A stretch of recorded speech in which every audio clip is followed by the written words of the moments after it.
Paris. Un homme condamné à 12 ans de prison pour le viol d'une Suédoise en 2008.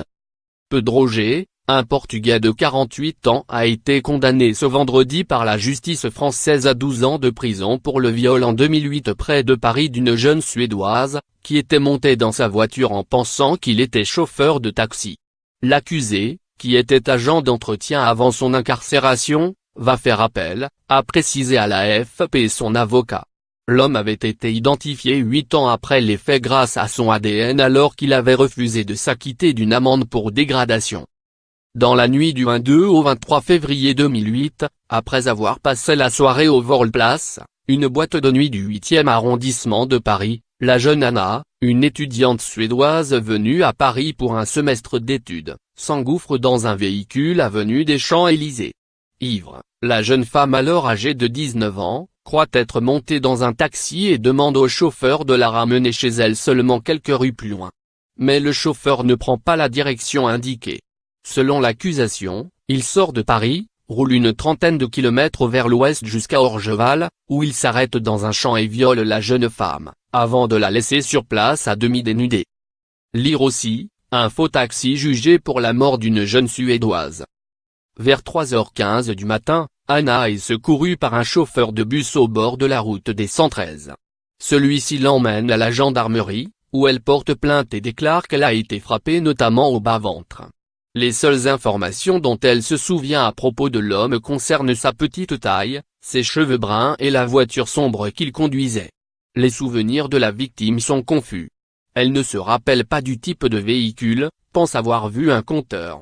Tout cela rend l'enquête difficile, avait expliqué à l'époque la police de Versailles au journal Métronet. Au cours des mois qui suivent, la gendarmerie fait des prélèvements ADN sur une cinquantaine d'hommes pour tenter d'identifier les traces de sperme retrouvées sur les vêtements de la jeune femme. Sans succès. Malgré de multiples investigations, un non-lieu est prononcé à l'été 2012. En janvier 2016, l'affaire prend un nouveau tourne. Pedro G. est accusé d'avoir commis des dégradations à son domicile de Montgeron, dans l'Essonne. Ne s'étant pas acquitté de l'amende à laquelle il est condamné, la justice ordonne la consignation de son identité génétique. Ses empreintes sont alors enregistrées dans le fichier automatisé des empreintes génétiques, FENEG, et le lien est établi avec les empreintes recueillies lors du viol de l'étudiante suédoise. Lire aussi, le violeur présumé d'une jeune Suédoise identifiée 8 ans après grâce à son ADN. Il est alors placé en garde à vue le 16 février de la même année. L'homme n'avait jusque-là jamais été poursuivi pour des infractions à caractère sexuel. Au cours de l'enquête, l'accusé a livré plusieurs récits de cette nuit-là, mais a toujours affirmé qu'il ne s'était pas fait passer pour un taxi et que sa relation avec la jeune femme était consentie.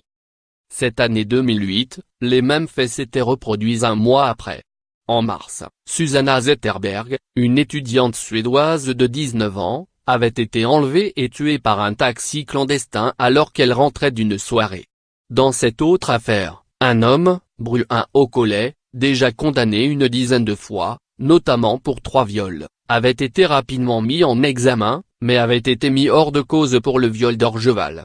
En 2014, il a été condamné à perpétuité en appel pour le meurtre de la jeune Susanna Zetterberg.